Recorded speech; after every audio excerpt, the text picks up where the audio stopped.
Back to my channel, and nagbabalik po tayo sa bibigay ng point of view, opinion, or comments po sana about sa mga issue dito sa platform ng YT.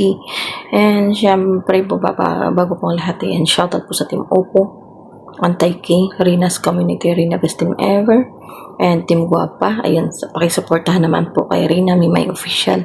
Channel po yun na Rina po. Rina Mimay Official po. Syempre po Beyonce Official, or It's Me Beyonce. Yun po yung channel ni Beyonce, no? At nagla-live siya minsan, ganun din sa Rina.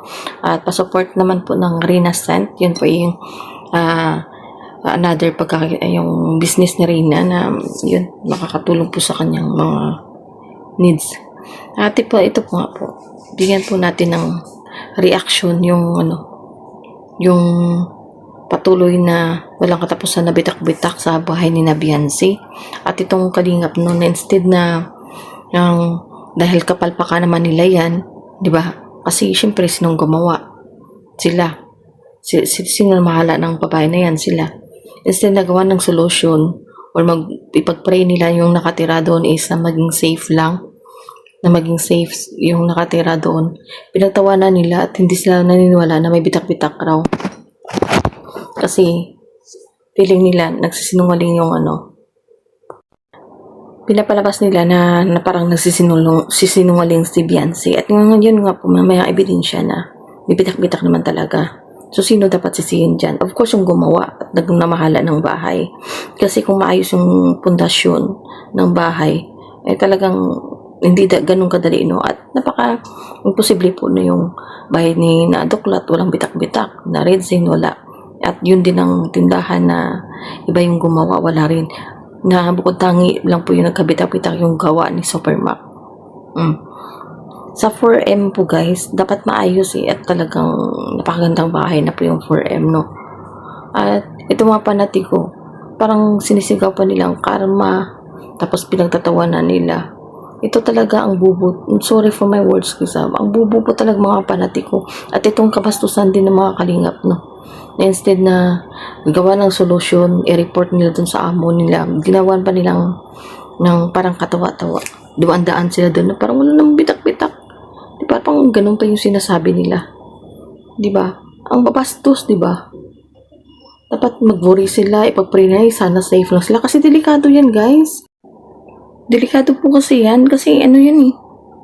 Kung damage na yung pundasyon, ay talagang mahirap yan. Baka susunod na na yan, talagang mababasag na. Napaka-risky po na tumira pa sa bahay na may ganun na may mga may mga spot na mga bitak-bitak na, no? At yun nga po, sana bigyan ng solusyon yung ginagawa nila. Pinatatawanan nila yung kapalpakan ng amo nila, no? Di ba? Parang sinisisipan nila si Beyonce karma daw. Kasalanan ba ni Beyonce na palpak yung pagkagawa ng bahay niya? Ginawa niya naman yung part niya na trabaho dyan for 2 years para yun ang bayad sa kanya, yung bahay na yan. Kasalanan niya ba na kung mayroong kapalpakan sa bahay na yan? Mga upo talaga yung mga panatiko na yun, no? Dapat nga siya pa yung magalit si Beyonce. Kasi yung mga sponsor dyan, ang laki nang nabigay, milyon ang nabigay ng mga sponsor dyan. Ano nangyari? Ano nangyari sa milyon na pera ng mga sponsor? Wala, palpak. Ang dami kapalpakan sa bahay ni Beyonce. Saan ka makakita yung toilet sa taas hindi magamit dahil tumutulo sa baba. Tumatagos yung tubig sa baba. Diba? Tapos yung may manano pa ko doon yung parang ceiling ng terrace ni Beyonce. Nagbigay ng 100K para sa ceiling ng terrace ni Beyonce. Ang binili plastic. Tapos ngayon yung bahay mismo bitak-bitak. Ibig sabihin, palpak po. Maraming kapalpakan sa bahay ni Beyonce. At sino ba dapat magreklamo dyan? Si Beyonce. Dahil marami po yung tulong ng mga sponsor dyan. Sponsor at saka si Beyonce dapat yung dyan. Yung magreklamo dyan. Kasi nga, hindi nila hindi sila satisfied sa ginagawa ng dapat solusyonan nila yan kasi hindi naman kasalanan na Beyonce. Anong sinasabi nila na karma, no? Bakit sinasabi nila karma? Hindi if ever natutuyo yung sinasabi ng mga kupit-kupit. Kasalanan ba ni Beyonce kung tinipid yung materials? Kasalanan ba ni Beyonce kung substandard materials yung ginagamit dyan. Kasalanan ba ni Biancy kung palpak yung gumawa dyan? Ha? Yung ginawa niya lang naman na trabaho siya kapalit ng bahay na yan, pero hindi niya kasalanan bakit nagkagano yung bahay. Kasi kung maayos na pundasyon ng bahay, hindi yan makagano, no? Sa mahina lang na lindol. Hindi po, guys. Talagang may kapalpakan dyan. Sino dapat sisihin dyan? Yung prinsipe at saka yung kanyang purman. Alam niyo naman kung sino-sino yan sila. Di ba, hindi yung isisi nyo doon, yung na-agrabyado na nga eh. Yung si Dalaga dyan. Pati mga sponsor. Kawawa po. Talagang parang ako yung naawa talaga sa mga sponsor. Lalo yung sa mga sponsor na OFW, no? Sinayang nila yung pera ng OFW porque sila po hindi naman, hindi sila yung hindi talaga sila yung actual na OFW na trabaho. Kasi kung sila po yung pinaghirapan nila yung pera na yan, pag-ingatan nila yan, guys, sa kanila kahit na pumalpak, para wala lang sa kanila kasi yung pera hindi nila pinaghirapan eh. Hindi nila pinahalagan yung mga pera ng mga sponsor. Diba? Kahit hindi naman ganun sa nakalaking bahay. Kung maayos po. Kung maayos ang paggawa ng bahay. Pero ano ginawa nila? Ang perang pinaglaruan nila, no, sinayang nila yung pera ng mga sponsor. Kawawa po, guys. Tapos pagtatawanan pa nila yung kapalpakan nila. Ang kabastusan. Tapos itong mga keyboards, dadaan-daan. Itong si Jens, no, ang bastos pala na ugali niyan. Ang bastos pala na ugali niyan. Instead na ang magano sila, masad sila kasi nga napakalaki ng gastos ng bahay na yan, tapos nagkabitak-bitak sa mahina na dindol. Ang ginawa, tawang-tawa sila sa kapalpakan ng kaibigan niya at nang gumawa ng bahay na yan. Sino bang pumalpak? Diba sila? Hindi naman si Biancy. Hindi kasalanan ni Biancy kung palpak yung gumawa ng bahay, kung sa'y super palpak nga ang tawin nila ng iba. Dapat nga i-refund nila yung gastos ng sponsor dyan kasi hindi na satisfied yung sponsor sa ginagawa nila. Nasayang na yung gastos ng sponsor. Una yung dinaan na ng mahinang bagyo, tumulo. Yung dinaan ng mahinang lindol, tumulo. Paano kung susunod na lindol talagang babagsak na yan. Hindi nilagay niyo pa sa delikado yung buhay na nakatira dyan. Diba po? Instead na pagtawanan nyo, dapat umungi kayo ng sorry dyan. Umungi sana kayo ng sorry. Kasi nga palpa kayo.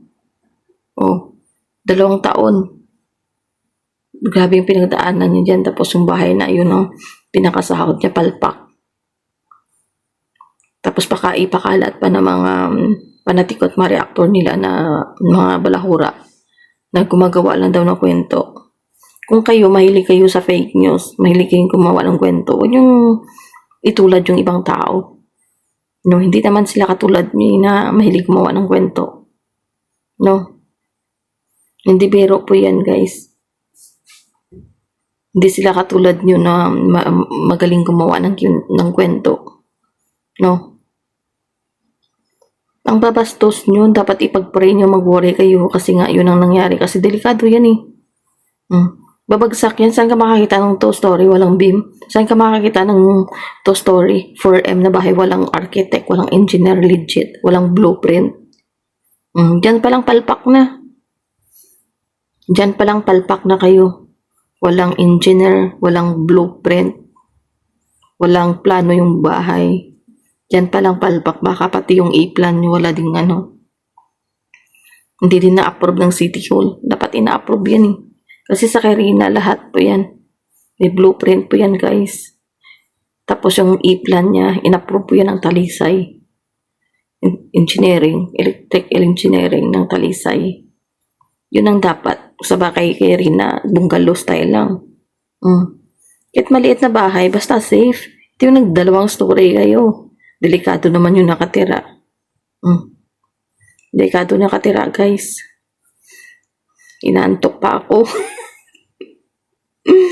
Inantok ako habang nagre-reaction. Pambira yan. Ang aga pa kasi. Nagkakape ako. Nagkakape ako. Cute ng mug ko.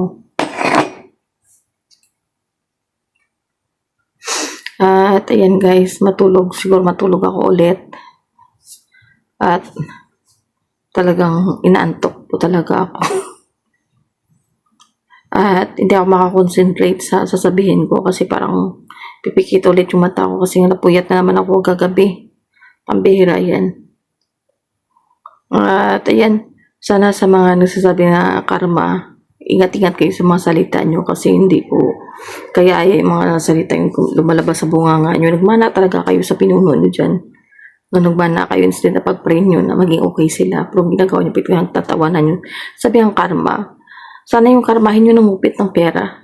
Yun ang nangupit ng pera, no? Yun ang ng pera na hindi kanya, yun dapat ang kakarmahin. At antayin po natin yun. Abangers po sa mga karma ng mga nangunguha ng pera na hindi kanya. At yan lang po guys, dito lang po, no? I love you all and God bless us all. Inantok po talaga ako, sorry po guys. Sorry po.